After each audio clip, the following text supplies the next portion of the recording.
வணக்கம். நான் உங்கள் டாக்டர் சி. பாலாஜ். இன்றைய பதிவு, அதாவது உடற்பயிற்சி செய்ய எனக்கு 3/4 மணி நேரம், இல்ல 1/2 மணி நேரம், நேரம் இல்லாத பட்சத்துல, இது போல பயிற்சிகள் என்பது தாராளமா செய்து கொண்டு வரலாம்.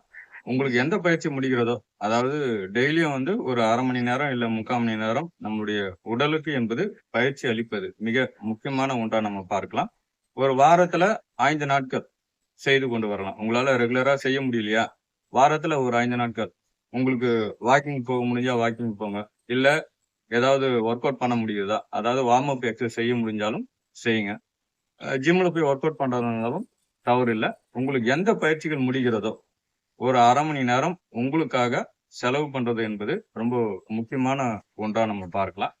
இந்த பயிற்சியில அனைவரும் செய்யக்கூடிய ஒரு நிலைதான். பெண்களும் செய்யலாம். அதேபோல ஆண்களும் செய்யக்கூடிய ஒரு முக்கிய பயிற்சி தான். இப்போ பதிவ பார்க்கலாம். இப்ப நம்ம வித் வால் சப்போர்ட்டோட செய்யலாம். இப்ப இந்த நிலைக்கு வந்துடுறோம்.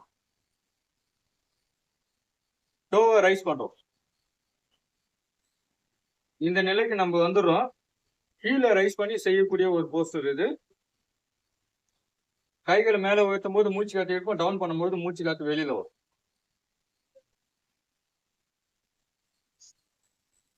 ஒரு 25 எண்ணிக்கை நம்ம செய்யலாம். 25 எண்ணிக்கைன்றது பாத்தீங்கன்னா 1, 2, 3 இது போல எண்ணிக்கையில ஒரு 25 எண்ணிக்கை 2 சுற்றுகள் செய்யலாம். இது ஃபுல் பாடி ஒர்க் அவுட்னு பார்க்கலாம்.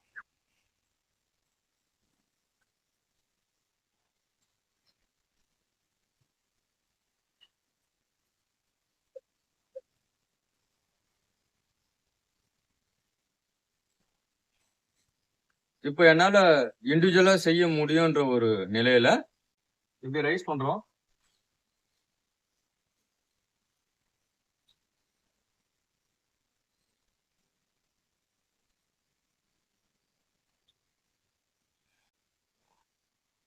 இந்த ஆசனத்தோட பெயர் டோலாசனம்.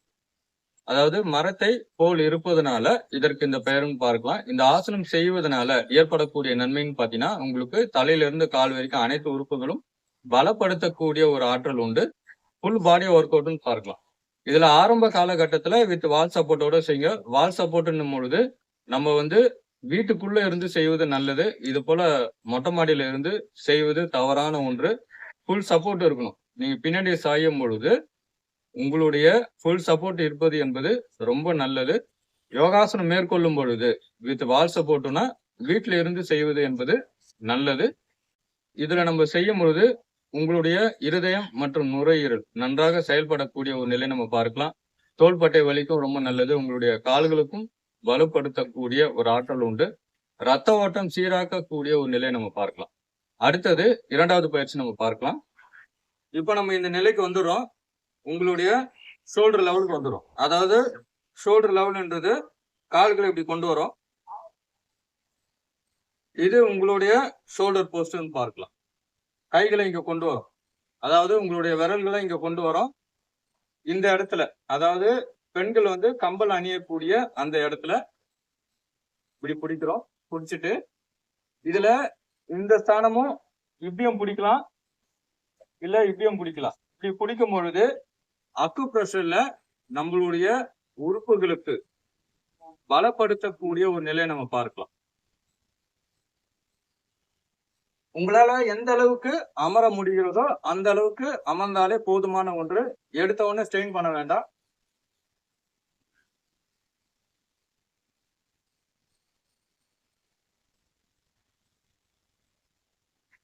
சோபானம் போடும் பொழுது முடிஞ்ச அளவுக்கு பாத்தீங்கன்னா ஸ்ட்ரெயிட்டா இருக்கிறது நல்லது. முதுகு தண்டு இப்படி ஃபார்வர்ட்ல பெண்ட் பண்ணக்கூடாது. அதாவது நம்ம ரொம்ப பெண்ட் பண்ணி செய்ய வேண்டாம்.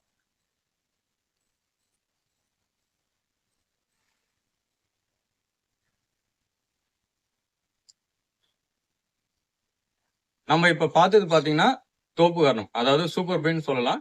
இந்த ஆசனத்தை பொறுத்த வரைக்கும் தலையிலிருந்து கால் வரைக்கும் அனைத்து உறுப்புகளும் பலப்படுத்தக்கூடிய ஒரு நிலையை நம்ம பார்க்கலாம். கல்லீரல், மண்ணீரல், பித்த பை ஸ்ட்ரென்தன் ஆகும். முதுவலிக்கு ஒரு முக்கியமான ஒரு பயிற்சியா பார்க்கலாம். ஸ்பைனல் கார்டுக்கு ரொம்ப நல்லது. நுரையீரல் மற்றும் இருதயம் நன்றாக செயல்படக்கூடிய ஒரு நிலையை நம்ம பார்க்கலாம்.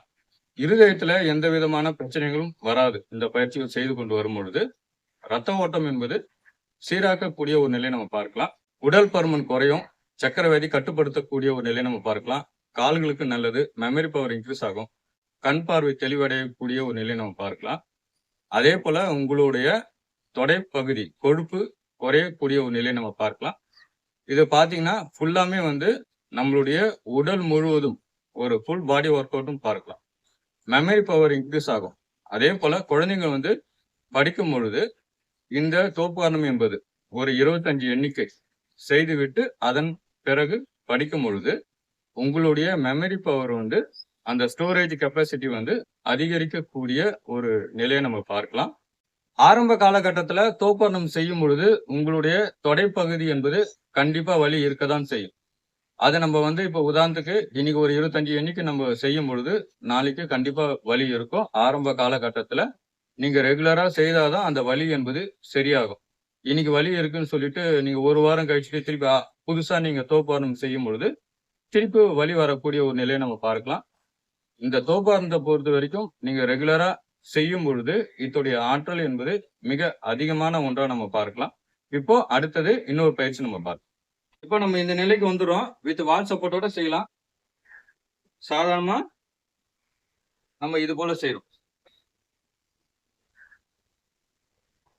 இதுல எந்த அளவுக்கு உங்களால அமர முடிகிறதோ, இப்ப என்னால எந்த அளவுக்கு வர முடியும்னா தவறு இல்லை. இந்த அளவு தான் செய்ய முடியுதுன்னா தவறு இல்லை.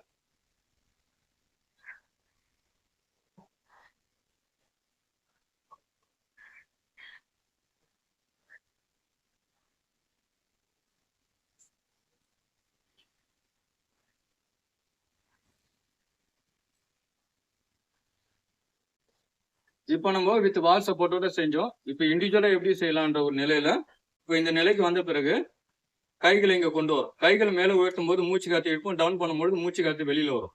அந்த நிலையில சாதாரண ஒரு மூச்சு ஒரு 25 எண்ணிக்கை நம்ம செய்யலாம்.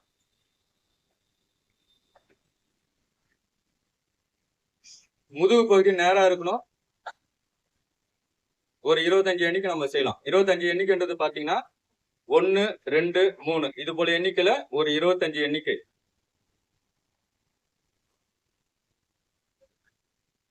இந்த நம்ம இப்ப பார்த்த ஆசனத்தோட பெயர் வந்து உட்கடாசனம். இது வந்து நடைப்பயிற்சிக்கு பதில் செய்யக்கூடிய ஒரு முக்கியமான ஒரு பயிற்சியா பார்க்கலாம். இதுல நீங்க ஒரு 5 நிமிஷம் செஞ்சீங்கன்னா ஒரு 3 கிலோமீட்டர் நம்ம போயிட்டு வந்த நன்மை என்பது இதுல கண்டிப்பா கிடைக்கும். இந்த ஆசனம் செய்யும் பொழுது உங்களுடைய கால்களை பலப்படுத்தும், மூட்டை ஸ்ட்ரென்தன் பண்ணும், இடுப்புக்கு ரொம்ப நல்லது, முதுகுக்கும் ரொம்ப நல்லது, சக்கரை வியாதியை கட்டுப்படுத்தக்கூடிய ஒரு நிலையை நம்ம பார்க்கலாம். உடல் பருமன் குறையும். இது வந்து ஒரு பேசிக் உட்கட்டாசனம். இது அனைவரும் செய்யலாம். இப்போ உதாரணத்துக்கு நீங்க ஃபுல்லா உங்களால பெண்ட் பண்ண முடியலன்னா ஒரு ஆஃப் சிட்டிங் செய்யலாம். முடிஞ்ச அளவுக்கு முதுகு பகுதி என்பது நேராக இருக்கணும். இதுல உங்களுடைய கை கொழுப்பும் குறையக்கூடிய ஒரு நிலை உண்டு. தொடை கொழுப்பும் குறையக்கூடிய ஒரு ஆற்றல் உண்டு. இந்த உட்கடாசனம் செய்யும் பொழுது முக்காவாசி நம்ம வாக்கிங் போயிட்டு வந்த ஒரு நன்மை என்பது தாராளமா கிடைக்கும். இந்த பயிற்சிகள் அனைத்தும் செய்து கொண்டு வரும் பொழுது ஒரு 10 நிமிடம் செய்து கொண்டு வரும் பொழுது உங்களுக்கு உடல் பயிற்சியில ஏற்படுகின்ற அந்த நன்மை என்பது தாராளமா நம்ம இதுல பார்க்கலாம். அதே போல யோகாசன பயிற்சி செய்யும் பொழுது உணவு எடுத்துட்டு செய்யறதா இருந்தா ஒரு 3.5 மணி நேரம் சென்ற பிறகு செய்யலாம். லிக்விட் டயட்டை பொறுத்த வரைக்கும் ஒரு 1/2 மணி நேரம் சென்ற பிறகு செய்யலாம். பெண்களை பொறுத்த வரைக்கும் மாதவிலக்கு ஏற்பட்ட தினங்களில் பயிற்சிகள் என்பது செய்ய வேண்டாம். வெறும் தரையில ஒர்க் அவுட் பண்ணாதீங்க. பாய் போட்டு செய்வது என்பது ரொம்ப நல்லது. பாயோ இல்ல பெட்ஷீட்டோ மேட்டோ. நம்ம போடக்கூடிய பதிவு உங்களுக்கு பிடிச்சிருந்ததுன்னா நம்மளுடைய சேனலை சப்ஸ்கிரைப் செய்யுங்க, ஷேர் செய்யுங்க. நன்றி, வணக்கம்.